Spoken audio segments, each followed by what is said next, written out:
আমার ওই উটনিগুলারে দহন কইরাম যখন আমি দুধগুলো একটা পাত্রতে নিতাম, আগে আমি আমার আম্মারে খাওয়াইতাম, তারপর আমার একটা ছোট বাচ্চা তারে পান করাইতাম, তারপর আমি আমার স্ত্রীরে পান করে আমি পান করতাম।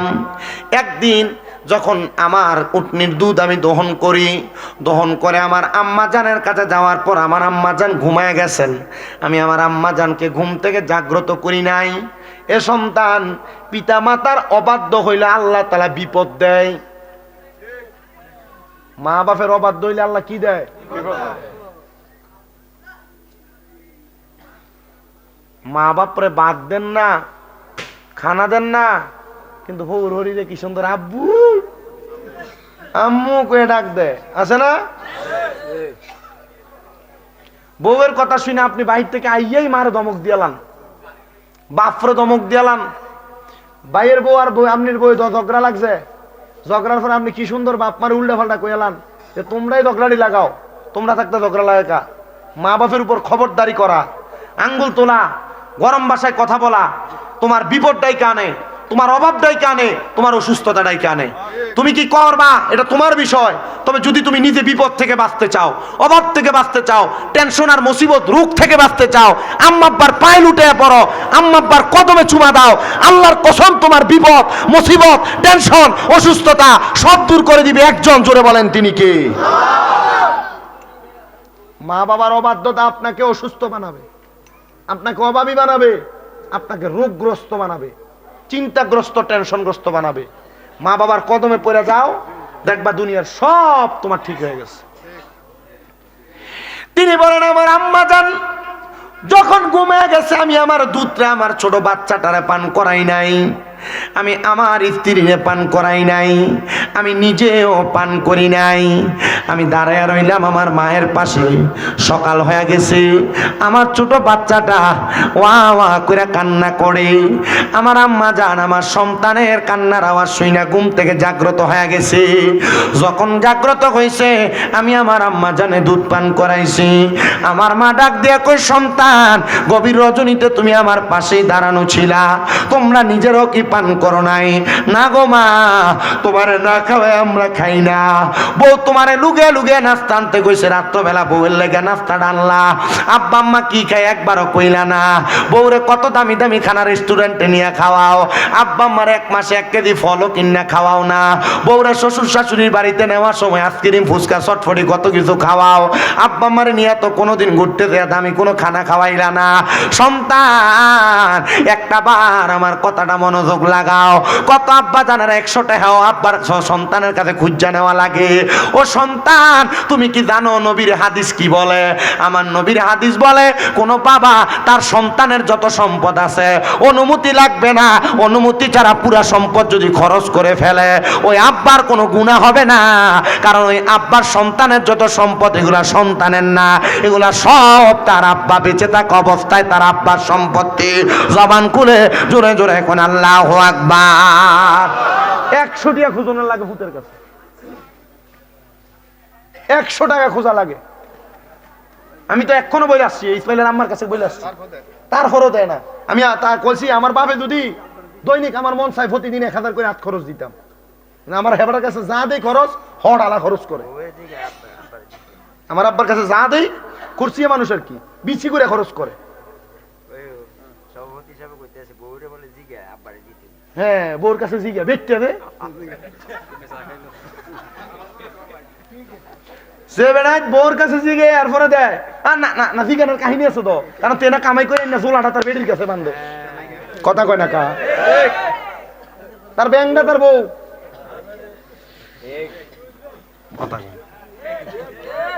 আরে আছে না নাই?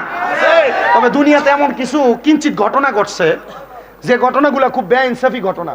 সন্তান কামাই কইরা তার বাপের কাছে তার বিদেশের সব টিয়া পাঠাইছে, ছুডু ভাই মেজো ভাই সবাই এই ফুতের টিয়া কামাই দিয়া বিলিং করে দিছে, কিন্তু ফলা বিদেশ থেকে আইয়ে কিছু পাইছে না। এমন অনেক বেইনসাফি ঘটনা ঘটছে, আছে না? এমন বহুত বেইনসাফি ঘটনা আছে যে ফুতে বিদেশ করে দেখিয়া এই ফুতের কিছু দিছে না, শুধু ঘরের জায়গাটা দিয়া আর যা ছিল বাকি 2 ফুতের ভাগ করে দিয়ে লাইছে। এমন হয়েছে না অনেক? এটার কারণে বহু সন্তানরা মাঝে মাঝে অবাধ্য হয়। তবে সন্তান মা বাপ যদি নিজেরা না দেয় মান্য নিও। কথা কয় না? আর আমার তো বাপের দিন না, বিড়াটাই নাই। কি নাই?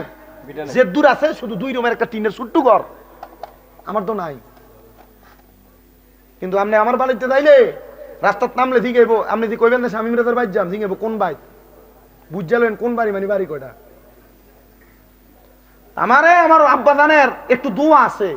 আমার আব্বা জান, আমার দাদি যখন মুরব্বী মানুষ, তো আমার দাদি সকালবেলা আমার আব্বার কাছ থেকে নাস্তার জন্য আলাদা আলাদা চাইতো, আমার আব্বু দিতেন। আমার আব্বার আমি একটা জিনিস দেখছি, এই কি কয়, লিচুর সিজন আইলে কিন্না নিয়া বেড়ার বাতার বেড়ার ঘরের মাঝখানে খুললা দিত। আমার দাদির লইয়া বইয়া বাচ্চা ফোলা হাইন লইয়া খাইয়া যেটি থাকতো এটি দিত আমার মারাতে। তরমুজ নিয়ে আইলে বাইঙ্গা ঘরের মধ্যে খাইতো, এরপরে যেটা থাকতো এটা দিত ঘরে। যে কোনো খানা না বাইঙ্গা খাইতো, মার লইয়া বইয়া এরপরে যা আইতো তা ঘরে দিত। আমি বুঝছি যে না, আমার আল্লাহ দিছে মনে হয় আমার বাপের এমন কোন ভালো কামের কারণে। আপনি বুঝতেছেন না মনে হয়? আপনি সন্তানরা আল্লাহ দিবে আপনার বাবার, আপনার সন্তানকে দিবে আপনার কোন নেক কাজের কারণে। আপনি শুধু দোয়া করে দিয়ে যান। বহুত পোলাপান তারা মা বাপরে হজে ফাটায় না এখনো। তো এই যে ইসমাইলের দুলাভাইটা নিরে, হ্যাঁ, চোখের পানি টলটলাইতেছে, হুজুর আমার আব্বা কাজটা শেষ করে সরকারি চাকরি থেকে রিটায়ার্ডে আইছে, মনে করছি বাপ মার হজে ফাটাম। হুজুর ফারছি না, সবটা পূরণ হয়েছে না। হুজুর আমি আমার মাটার হজে ফাটামো চিন্তা করছি। আপনি আপনার বাপে হজ করব, সম্পদ বেচালে বইয়া লেগে বাপের হজে ফাটান না। আরে বেটা, তুমি চালাক না, চালাক না। তুমি যদি চালাক হইতা, তোমার অল্প সম্পদ থাকলো এক কোনা দিয়ে বেচো তাড়াতাড়ি, বেচা আব্বা আম্মারে যান হজে যায় ঘুরে আইয়েন। আরে মিয়া, তোমার যে সম্পদ বেচা আব্বা আম্মা হজে যাইবো, ওই কাবা ঘরের কাছে দিয়ে গিলাপটার ধরে চোর ফানিটি ফালাইবো, যা বেচছে তার 10 গুণ আল্লাহ দিতে কি দেরি হইব নাকি? চালাকি বুঝো না তো তোমরা। চালাকি বুঝলে বাপ মার আগে হজে পাঠাইতা। আমার আম্মা অসুস্থ, আমি কইছি আমার আম্মারে আপনি সুস্থ হন, আমি আমনে আমার ছোট ভাই সহ আমার বাপ সহ এক লোকে যামু, লাখ 20 লাখ টাকা শেষ করে অসুবিধা নাই। মক্কা মদিনা যায় আমার আব্বা আম্মারে খুশি করলে বাপ মা মক্কার গদ্দরে দোয়া করব, 20 লাখ না 20 কোটির মালিক হইতে কি 1 বছর লাগবো নি মিয়া? আব্বা আম্মা খুশি, দুনিয়া খুশি। আমি এতটুক বলছি, হুজুর, ইমাম সাহেব, মোল্লা, মুন্সি, মৌলবি খুশি করবা, আগে ঘরে বাপ মারে খুশি করো। আগে বাপ মারে খুশি করো, এরপরে তুমি দুনিয়া খুশি করো। আর বাপ মারে খুশি না করলে আল্লাহ তো খুশি হয় না। তো তুমি কারে খুশি করতে ঘুরো? হরির আব্বুটা হ, আর বাপ মা কান্দে করে, কাম নাই। মাহফিল থেকে গেলে আব্বা আম্মার কাছে দেয়া, মাহফিল আওয়ানোর সময় আম্মা দরজার কাছে দাঁড়ায় থাকে, কিল্লে গা এলএম দিয়া কামিল 2য় বর্ষে কুমিল্লা আলিয়া। এলএম কি বেশি হয়েছে? আপনার এলাকার মসজিদের ইমাম সাহেব আমার থেকে ভালো শিখে প্রত্যেকদিন মাহফিল করতেছি না, একমাত্র আম্মা আব্বার দোয়ার বরকত। আমার ওয়াজ সব ঠিক আছে, লাস্ট এই ওয়াজটা কামে লাগাইয়েন। আমার সব মাহফিলে 5 মিনিট 10 মিনিট করে মা বাবার খেদমতের কিছু কথা থাকে। আর এই কথাগুলোর কারণে বহু পোলাপান হেদায়েত হয়েছে বিদায় পিছনে পিছনে ঘুরে ওয়াজ মাহফিলে যায়, জুমায় যায়।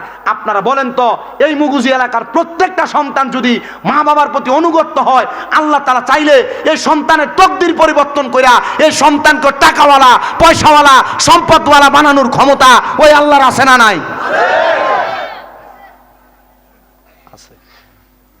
মাহফিল সফল হবে তখন। কালকে যদি শোনেন যে হ্যাঁ, শামীম রাজার কথা শুনছে, আমার ফুতে হেদায়েত হয়েছে, আমার ফুতে আমার ফায়ে ধরে বাইতে মাপ চাইছে, এই মাহফিল সার্থক। 81-80তম মাহফিল সার্থক হয়ে যাবে। মাপ চাইতে শরম লাগে? শরম লাগে? আমি এই ঠোঁট দিয়া বাপের ফায়ে সুমা দিছি, আমি এই ঠোঁট দিয়ে আমার মায়ের ফায়ে সুমা দিছি। এই যে অসুস্থ হয়ে ফিরে আসিল, সুমা দিছি পাও দিয়ে, এই ঠোঁট দিয়া। আর মিয়া বিছানায় পড়ে আর এসে উঠতে পারে না, প্রস্রাব পায়খানা করাইতে আলগি দিয়ে ওঠানো লাগছে আমার আম্মারে। যেদিন প্রথম আলগি দিছে, আমার মার চোখে দিয়া পানি পড়ে। আমার মা কইতাছে, তোরা আমার লেগে কত কষ্ট করতেছস। আমি তো চিন্তা করছি, 10 মাস যে ফেডে রাখছে, কষ্ট হয়েছে না? প্রথম 2 মাস তো উঠতে বসতেই পারে নাই। মার বিছানার পাশে টাইসে ঘুমাইয়াছিলাম, প্রস্রাব পায়খানা নিজে সাফ করছি, লড়ছি না। কোন সময় ডাক দেয়, ফজরের আগ পর্যন্ত ঘুমাইছি না। যখন দেখছি এবিটি ঘুমাইছে, তখন ঘুমাইছি।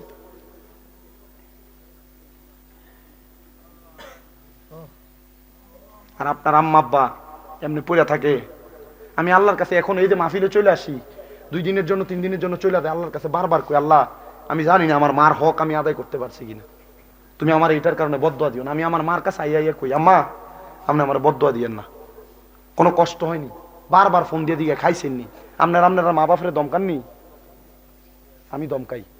তবে আমার ধমকটা অন্য রকমের। আমি আমার মারে ধমকাই টাইম মতো খানা খায় না দেখা, আমি আমার মারে ধমকাই টাইম মতো ওষুধ খায় না দেখা, আমি আমার আম্মারে ধমকাই বেশি করে হাঁটে না কেন, আমি আমার আম্মারে ধমকাই টাইম মতো গোসল সব কিছু ঠিক মতো হয় না কেন। আমি আমার এক ওস্তাদের দিকে গেছি, হুজুর গুণ হইব নি, কইছে এমন ভাবে দিস যেন কোমলতা থাকে। অসুস্থ মানুষ সুখ দেখে নাই, সুখে পড়ছে অসুস্থ হয়ে গেছে। আপনি দেখবেন পৃথিবীর এমন অনেক মা বাবা অনেক টাকাওয়ালা আছে, টাকার মালিক হয়েছে অসুস্থ হয়ে গেছে, টাকার মালিক হয়েছে মরে গেছে, সুখ শান্তি দেখা যাইতে পারে নাই। আপনাদের পায়ে হাত দিয়ে বলি, পায়ে হাত দিয়ে বলি, যা করেন আম্মা আব্বার পায়ের কাছে পড়ে থাকেন। আম্মা আব্বার কদমের কাছে কোনো সন্তান ছোট হইলে এই সন্তানকে দামি বানিয়ে দেয় আল্লাহ, এই সন্তানকে দামি বানিয়ে দেয় আল্লাহ। তো উনি বলেন আমার মা দুধ পান করে দোয়া করছে, আর একটা নিঃশ্বাস ফালাইছিল, আমি এই পানি এই দুধ তারপর আমার বাচ্চারে খাওয়াইছি, আমার বাচ্চা কান্না বন্ধ করছে, আমার স্ত্রী পান করছে, আমি পান করছি। আল্লাহ আমার এই একটা দোয়ার কারণে তুমি আমরা এখান থেকে বাঁচাইয়া দাও। আল্লাহ তাআলা এমন ভাবে দোয়া কবুল করছে, পাথর সরাই দিচ্ছে। তিনজন ওই গুহার মুখে সেজদা দিয়ে আল্লাহর কাছে কাঁদছে, আল্লাহ যদি তুমি তিনটা বালা কাজের কারণে আমাদেরকে গুহার মৃত্যুর মুখ থেকে বাঁচাইতে পারো, আল্লাহ আমাদের বিশ্বাস, আমাদের সারাটা জীবন যদি ভালো ভালো কাজ থাকে আল্লাহ তুমি আমরারে মাফ করে দিবা। এই মুগুজির মানুষ, এই যে এলাকার ভিতরে মুগুজি মধ্যম পাড়া ফোরকানিয়া মাদ্রাসাটা করছেন, বালা কাম না খারাপ কাম? এই যে এটা করে ফালাই রাখছেন, বালা কাম না খারাপ কাম? আরে দেলোয়ার হুজুর যে আপনার কাছে এমনি চাইছে, আমার কাছে শরম লাগছে। আমি আইতে দেখছি মুগুজি বাজার থেকে ঢুকনের পরে যে ইন্ডিয়া দেশ যায়, ডাইনে চাইলেও বিল্ডিং, বামে চাইলেও বিল্ডিং, টাকা চাওয়া লাগে আপনাদের কাছে? চাওয়ার দরকার নেই। আমি আমার সোহেল ভাইয়ের কাছে একটা আবদার জানাইছি, এটা উনি বলবে।